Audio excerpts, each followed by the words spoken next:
Yes, good evening बच्चा party, कैसे हो आप सभी? हाय, चलो फिर से एक बार आपका स्वागत है बच्चों विकास सर फिजिक्स यूट्यूब चैनल में अपने। तो सबसे पहले बहुत बहुत शुक्रिया बच्चों, बहुत बढ़िया रेस्पॉन्सेज आ रहे हैं, अच्छा काम चल रहा है, ऐसे ही अपन कंटिन्यू जारी रहेंगे। तो अपने लेक्चर सेशन को आगे बढ़ाते हैं अपन। लास्ट सेशन में अपन ने पढ़ा जो यंग्स डबल स्लिट एक्सपेरिमेंट था, जो कि काफ़ी इंपॉर्टेंट टॉपिक था according to board exams and according to NEET JEE, सभी एस्पेक्ट से अपन देखें तो, और जो कि काफ़ी इजीएस्ट वे में आपको एक्सप्लेन किया गया था। आपको बोला गया था कोई दिक्कत है तो आप बताएं, कमेंट बॉक्स में लिखें हमें, ठीक है, होती है तो आप हमें वहाँ पे बता सकते हैं, तो आपको रिजॉल्व किया जाएगा। और इनके जो क्वेश्चंस हैं पर्टिकुलर टॉपिक्स के, वो दो एक टॉपिक्स बचे हैं, 2-3 टॉपिक्स। इसके बाद में अपने डिफ्रैक्शन और जो पोलराइजेशन है उसको कंप्लीट करके क्वेश्चंस आपको सॉल्व करवाए जाएंगे, राइट? तो उनकी टेंशन ना लें, ठीक है। तो अब अपन शुरू करते हैं, आगे चलते हैं। अपन ने पढ़ा था कि यंग्स डबल स्लिट एक्सपेरिमेंट के अंदर जो बच्चा पार्टी फ्रिंज विड्थ आई थी बीटा, वो आई थी lambda D by small D, right? तो अपन देखें क्वेश्चन आ जाते हैं, ऑब्जेक्टिव टाइप के क्वेश्चंस आते हैं। मेनली अपन जो फोकस करेंगे अभी करंटली वो बोर्ड एग्जाम से बच्चों। तो बच्चे जो हैं अभी कुछ बच्चे नर्वस हैं भाई, पूरे साल जिन्होंने मजे लिए हैं, मस्ती मारी है, तो उनको पासिंग मार्क्स चाहिए। तो पासिंग मार्क्स चाहिए तो बच्चों इनसे जो क्वेश्चंस होते हैं चैप्टर वाइज इंपॉर्टेंट, उनको मैं बता देता हूँ। ये जो चैप्टर है वेव ऑप्टिक्स, इसमें अपने जो मेजर क्वेश्चन आएगा वो Young's double slit experiment, surely वहां पर एग्जाम में आपको देखने को मिलेगा 3 मार्क्स का। एंड सेकंड वन जो है अपने डिफ्रैक्शन, तो diffraction by a single slit, एकल झिर्री या स्लिट द्वारा विवर्तन, दोनों क्वेश्चंस डैम श्योर आपको वहां देखने को मिलेंगे। फिर पोलराइजेशन है तो वो इजी, एक इजीएस्ट पोर्शन है, बहुत इजी है, उसमें से 1 नंबर का क्वेश्चन आपको देखने को वहां मिलेगा, ठीक है। तो अब अपन बात करें तो जो बीटा फ्रिंज विड्थ है बच्चे, आपको दिख रहा है यहाँ पर dependencies of beta fringe width. अपन देखें कि किन पर बीटा जो है फ्रिंज विड्थ निर्भर करती है। तो फर्स्ट वन अपने को दिख रहा है, beta is directly proportional to lambda. इसका मतलब क्या हुआ कि जो फ्रिंज विड्थ है वो बच्चे जो लाइट की वेवलेंथ है अपने, उसके डायरेक्टली प्रोपोर्शनल होती है, सीधी समानुपाती आपको दिख रही है। मतलब बीटा जो है बच्चे वो लैम्डा के समानुपाती है, प्रोपोर्शनल है। लैम्डा जितना ज्यादा होगा बीटा उतना ही ज्यादा, लैम्डा की वैल्यू जितनी कम बीटा उतना ही कम, ठीक है। ये चीजें दिमाग में रखें। इनवर्सली प्रोपोर्शनल यानी कि अगर ऐसा सीन है, अब यहां पर अपन देखें जैसे बीटा आपको दिख रहा है डी के, डी पैरा में आ रहा है, इसके अपॉन में आ रहा है, तो स्मॉल डी के ये इनवर्सली प्रोपोर्शनल है हमारे पास, यानी विद कर्मानुपाती है। तो इसका मतलब डी था क्या वहां पर, स्मॉल डी की अपन बात करें तो डी था क्या वहां पर बच्चों? तो वहां पर अपने पास में बच्चों जो स्लिट्स S1 और S2 थी उनके बीच की डिस्टेंस थी स्मॉल डी। तो ये स्मॉल डी जितना ज्यादा होगा, ये पैरा में आ रहा है देखो, अब 1 में 1 में डिवाइड करूं 1 को 2 से तो 0.5 आता है, 3 से करें अपन तो 0.33 समथिंग। तो अपन बात करें बच्चों तो जैसे ही ये डिनोमिनेटर, जितना डिनोमिनेटर ज्यादा होता है रिजल्टेंट हमें पता है कम आता है उतना। तो स्मॉल डी की वैल्यू जितनी ज्यादा होगी, जो स्लिट्स हैं उनके बीच में डिस्टेंस जितनी ज्यादा होगी, बीटा उतना ही कम रहेगा, राइट? फ्रिंज विड्थ उतनी कम हो जाएगी। इन्हीं से सवाल बनते हैं ऑब्जेक्टिव्स, ये जो डिपेंडेंसीज है इन्हीं छोटी छोटी चीजों से बता दिया जाता है। आते हुए भी हम गलत कराते हैं, होशियार बच्चे भी गलत कर देते हैं। नाउ नेक्स्ट अपन देखें बच्चे, तो नेक्स्ट है बीटा जो है डायरेक्टली प्रोपोर्शनल है कैपिटल डी। अब कैपिटल डी क्या था? कैपिटल डी डिस्टेंस थी बच्चों, कौन सी? Perpendicular distance of the curtain from slits जो थी हमारे पास, उन स्लिटों से परपेंडिकुलर डिस्टेंस, यानी कि जो कर्टन्स थे हमारे पास M और N, उनके बीच की ये डिस्टेंस थी, राइट? तो उसके डायरेक्टली प्रोपोर्शनल है। क्या यहां पर फार्मूले में आपको स्मॉल n देखने को मिल रहा है? नहीं है स्मॉल n। तो यानी मैं कह सकता हूं बीटा डायरेक्टली प्रोपोर्शनल है n की पावर 0। किसी की भी पावर 0 होती है तो उसकी वैल्यू 1 होती है, तो n की पावर 0 यानी वैल्यू 1 आई। तो बीटा जो है वो फ्रिंज ऑर्डर पर यानी फ्रिंज कर्व पर डिपेंड नहीं करती फ्रिंज विड्थ, राइट? क्लियर? अब नेक्स्ट इसके बाद देखें कुछ थ्योरीज हैं, इजी टॉपिक्स हैं, उनसे ऑब्जेक्टिव क्वेश्चंस बनते हैं, तो उन पर एक बार फोकस करें आप, श्योरली क्वेश्चंस देखने को आपको मिलेंगे इनसे। नेक्स्ट, अब सवाल पूछ लिया जाता है कई बार, बहुत ही इंपॉर्टेंट क्वेश्चन, ध्यान से सुने इसे, बोल रहा हूं मैं, ध्यान से सुने इन्हें। बहुत मीडियम्स, दोनों मीडियम्स के बच्चे जो हैं उनके लिए ये चीजें हैं, हमारे लिए जो है बहुत इंपॉर्टेंट। तो अपन बात करें, क्वेश्चन पूछा जाता है कई बार, बोर्ड एग्जाम्स में पूछा गया, नीट जेई के अंदर भी पूछा गया है कि अगर जो हमारे पास यंग का जो सेटअप था, लास्ट वीडियो में आपने देखा डिस्क्रिप्शन में जाए, आप इससे पहले के जो वीडियोस हैं उनके लिंक्स दिए गए हैं, उन पे आप क्लिक करें तो आप उसी वीडियो पे पहुंचेंगे। उसको क्लियरली देखें, पहले लास्ट वीडियोस को देखें ढंग से, ठीक है, फिर उसके बाद में करंट जो प्रेजेंट अपन चल रहे हैं उस पर फोकस करें। तो अपन बात करें, पूछा जाता है कि जो हमारे पास में यंग का डबल स्लिट जो सेटअप है एक्सपेरिमेंट का, उसको अगर बच्चा पार्टी अपन पानी के अंदर डुबो दे, राइट, मान लो ये मार्कर नहीं है, ये वो पूरा सेटअप है, पहले वो था हमारे एयर के अंदर था, ठीक है, अब उसको वहां से उठाया मैंने और ले जाके पानी के अंदर उसको टैंक के अंदर डाल दिया, तो बताओ फ्रिंज विड्थ पर क्या चेंजेस होंगे, क्या इफेक्ट्स पड़ेंगे। बहुत ही ऐसे देखने में ऐसा लगता है यार ये क्या हो गया, अब क्या है, बड़ा इजी कॉन्सेप्ट है, बहुत छोटा सा लॉजिक है। देखें, अगर if the young setup is dipped into water, अगर उसको पानी में डुबो दिया जाए यंग के सेटअप को, तो फ्रिंज विड्थ पे क्या इफेक्ट पड़ेगा। तो बच्चा पार्टी हम जानते हैं, मैंने कहा कि अब मीडियम जो है बच्चों, जितना ज्यादा डेंस होगा लाइट की वेवलेंथ उतनी ही कम होगी, राइट। तो अपन बात करें तो दो मीडियम है, पहले वो एयर में था, अब उसको वाटर के अंदर डिप कर दिया सेटअप को, तो वाटर कैसा मीडियम है, पानी, ये सघन यानी कि ये डेंस मीडियम है। कैसा मीडियम है, डेंस। और ये कैसा है, रेयर। कैसा है, रेयर यानी विरल माध्यम, करेक्ट। तो यानी कि यहां पर डेंस में उसको डुबा दिया गया बच्चों, तो लैम्डा कम हो जाएगा, वेवलेंथ उसकी कम हो जाएगी, तो वेवलेंथ कम हुई तो बीटा लैम्डा के डायरेक्टली प्रोपोर्शनल है। वेवलेंथ घट गई तो इसका मतलब बीटा भी क्या होगी, कम हो जाएगी। क्लियर, इजी है ना बहुत।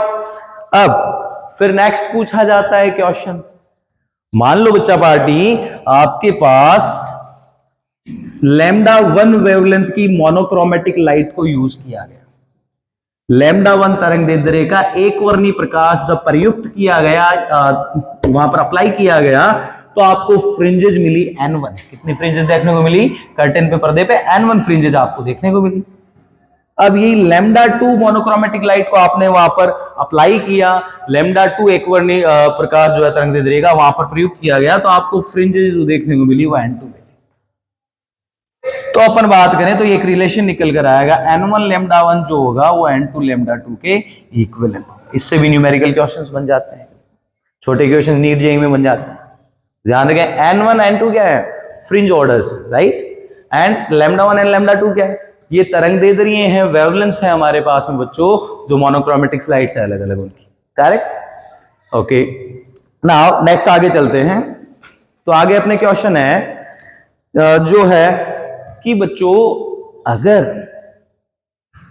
जैसे हमने यहां पर कौन सी लाइट यूज की, अपन ने लाइट यूज की मोनोक्रोमेटिक लाइट, एक वर्णी प्रकाश को अपन ने यूज किया, तो एक वर्णी प्रकाश यूज किया तो जो रिजल्ट थे वो आपके सामने थे, जो रिजल्ट निकल के आए।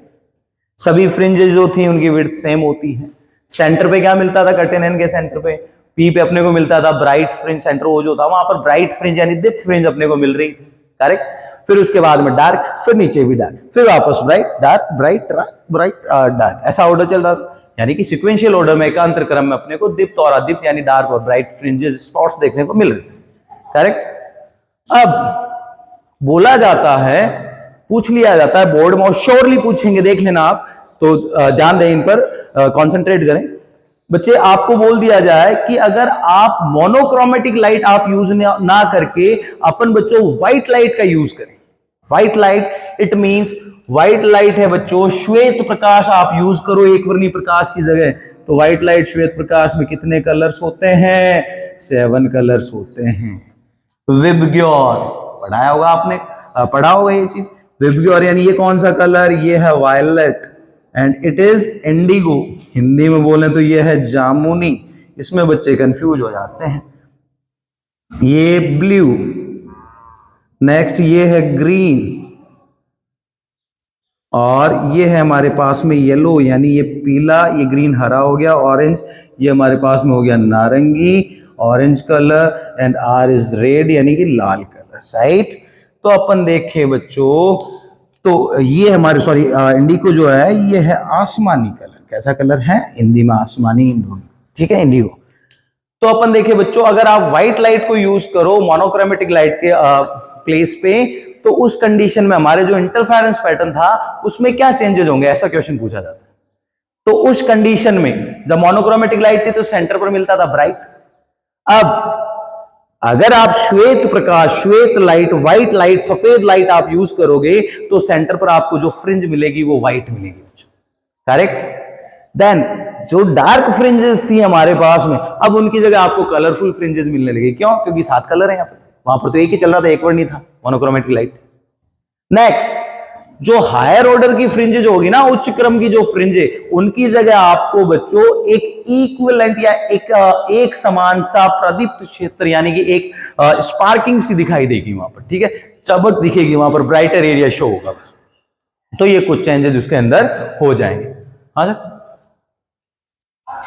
नाउ नेक्स्ट अपन देखें तो बच्चा पार्टी फिर है हमारे पास में इसके आगे कि जो इंटरफेरेंस है, इस इंटरफेरेंस व्यतिकरण की कुछ कंडीशंस, टर्म्स एंड कंडीशन क्या है, सारा ओवरव्यू चल रहा है, अपन डिटेल पहले पढ़ चुके हैं।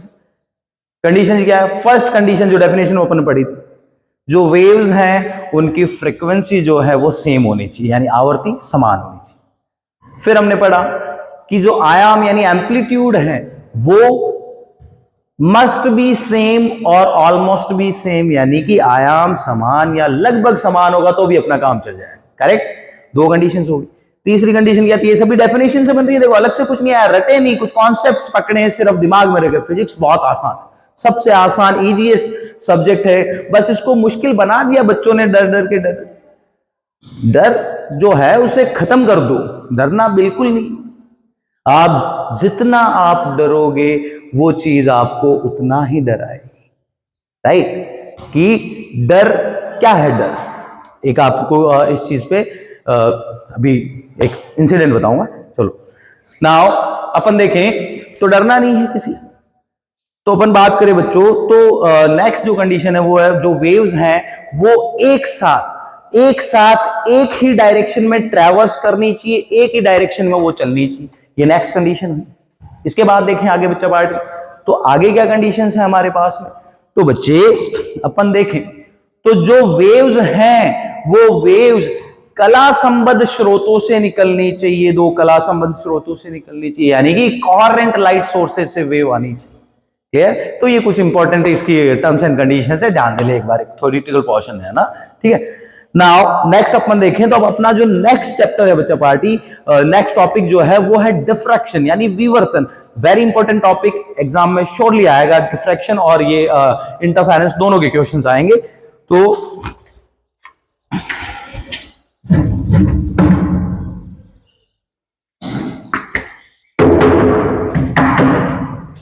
अपन देखें बच्चों तो नाउ जो डिफ्रैक्शन है वो होता क्या है, ठीक है।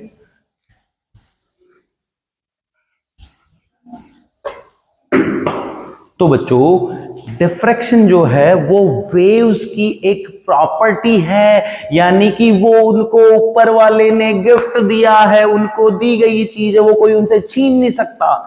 तो diffraction is a commercial property of waves, ये तरंगों का व्यापक गुण होता है, इसको ध्यान रखें। फिल इन द ब्लैंक्स या ऑब्जेक्टिव में ये भी क्वेश्चन बन सकता है। नाउ होता क्या है डिफ्रैक्शन, मान लो बच्चों लाइट वेव जो है, लाइट वेव चल रही है सीधी, राइट। अब लाइट वेव चल रही है तो ये जो टावर्स वगैरह लगे होते हैं, तो ये टावर्स का एक एग्जांपल ले लीजिए, जैसे लाइट वेव चल रही है, सीधी सीधी चल रही है, अब उनके रास्ते में वो टावर आ गया तो वो ऑब्जेक्ट है, यानी वो बैरियर, एक ऑब्स्टिकल आ गया रास्ते में, डिफ्रैक्टर बोल सकते हो। तो वो उससे लाइट वेव्स हिट करेगी तो क्या होगा, जो उसके एजेस है बच्चों उस टावर के, क्या लाइट वेव्स वहीं रुक जाएगी, टावर के वहीं रुक जाएगी, पीछे नहीं जा पाएगी? बिल्कुल जाती है, जाएगी। क्या होगा उनके साथ, अब मैं जैसे मान लो मैं कहीं सीधा चल रहा हूं, अब सामने कोई ऐसा ऑब्जेक्ट आ गया, तो अगर मैं यूं अंधों की तरह आंखें बंद करके चलता रहूंगा तो मुझे उससे कोलाइड करना होगा, मैं टक्कर करूंगा उससे, जिसमें मेरा नुकसान होगा। तो मैं क्या करूंगा, तो मैं यूं थोड़ा सा टिल्ट होके साइड से निकल जाऊंगा, चलो ठीक है भैया कोई दिक्कत नहीं, राम राम करके अपन निकल गया।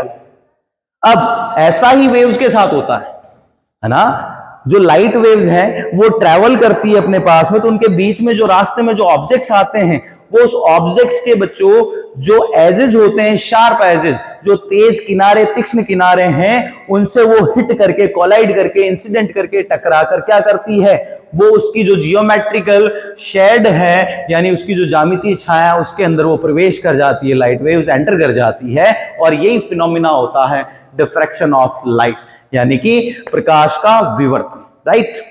अब वापस सुन ले, डिफ्रैक्शन ऑफ लाइट क्या है? डिफ्रैक्शन ऑफ लाइट है बच्चों कि जो लाइट वेव्स हैं, लाइट वेव्स का उनके पाथ में, रास्ते के अंदर जो ऑब्स्टिकल्स आ रहे हैं, बैरियर्स आ रहे हैं, उनके शार्प एजेस से, तीक्ष्ण किनारों से टकराकर, कोलाइड करके उनकी जियोमेट्रिकल शेप में एंटर करने की जो इंसिडेंट है, फिनोमिना है, वो है डिफ्रैक्शन। करेक्ट, इजी है।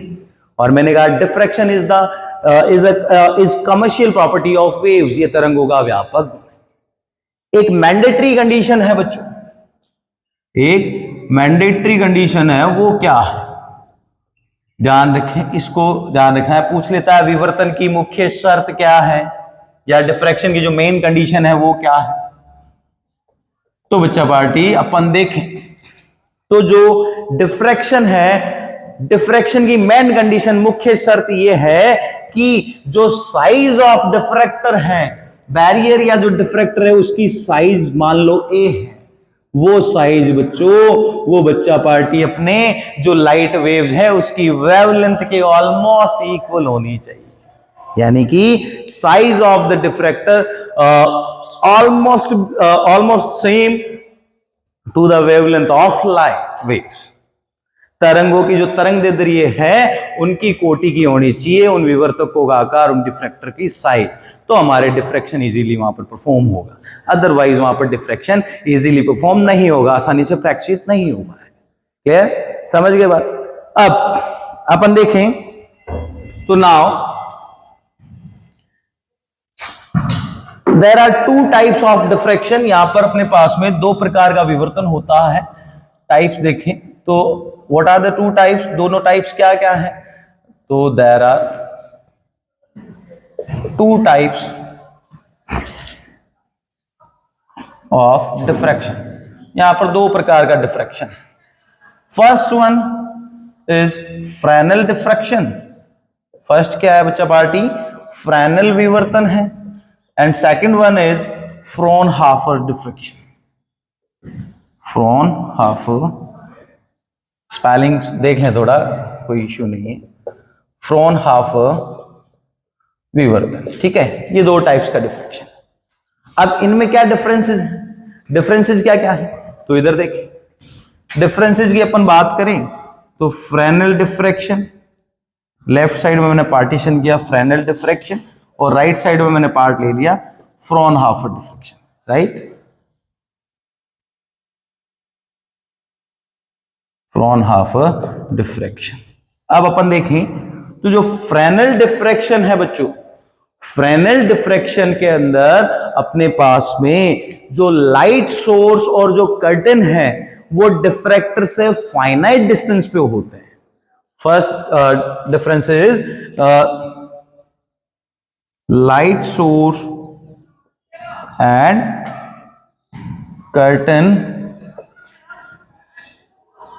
must be placed at finite distance from diffractor, इसमें placed at infinite distance पे placed होता है। यानी पहला जो डिफरेंस है बच्चा पार्टी वो क्या है कि फ्रेनेल डिफ्रैक्शन के अंदर लाइट सोर्स और जो कर्टेन है वो डिफ्रैक्टर से फाइनाइट डिस्टेंस पर रहेंगे, यानी कि पर्दा और जो प्रकाश स्रोत है जहां से आपको प्रकाश लाइट मिल रही है। अभी लाइट आ रही है, यहां पर देखो ये लाइट आ रही है, बोर्ड पर रिफ्लेक्शन भी हो रहा है थोड़ा, कहां से मिल रही है? यहाँ पर लगे हुए कुछ एलईडी बल्ब लगे हैं, ये लाइट सोर्स है। और सबसे बड़े सोर्स अपने सूर्य देवता है, सूर्य भगवान है, जो दिन भर जलते हैं और हमें रोशनी देते हैं। तो बच्चों यानी कि आपको निखरना है, दुनिया से आगे बढ़ना है, इस भीड़ से अलग दिखना है, तो आपको सूरज की तरह जलना होगा पहले, है ना।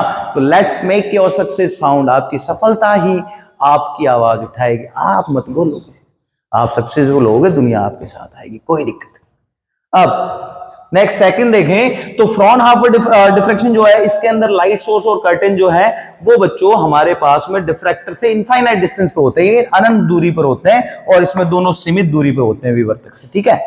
सेकंड वन इज इसके अंदर जो फ्रेनेल डिफ्रैक्शन है, इसके अंदर बच्चों जो इंसिडेंट और डिफ्रैक्टेड जो वेव फ्रंट्स हैं, डिफ्रैक्टेड जो दोनों वेव फ्रंट्स हैं, ये वेव फ्रंट्स बच्चों अपने पास या तो आइदर सिलेंड्रिकल और स्फेरिकल, यानी कि फ्रेनेल डिफ्रैक्शन में आपतित और विवर्तित तरंगाग्र जो है, वेव फ्रंट्स जो है, इंसिडेंट और डिफ्रैक्टेड वेव फ्रंट्स, वो या तो स्फेरिकल हो सकते हैं यानी गोलीय हो सकते हैं, या सिलेंड्रिकल यानी बेलनाकार हो सकते हैं। इसकी बात करें फ्रॉनहोफर की, तो इसके अंदर बच्चों इंसिडेंट वेव फ्रंट्स और डिफ्रैक्टेड वेव फ्रंट्स दोनों आपतित और विवर्तित तरंगाग्र जो है दोनों प्लेन होते हैं। कैसे होते हैं? प्लेन वेव फ्रंट्स होते हैं, यानी कि समतल तरंगाग्र। करेक्ट। तो ये कुछ डिफरेंसेस है जिन्हें आप ध्यान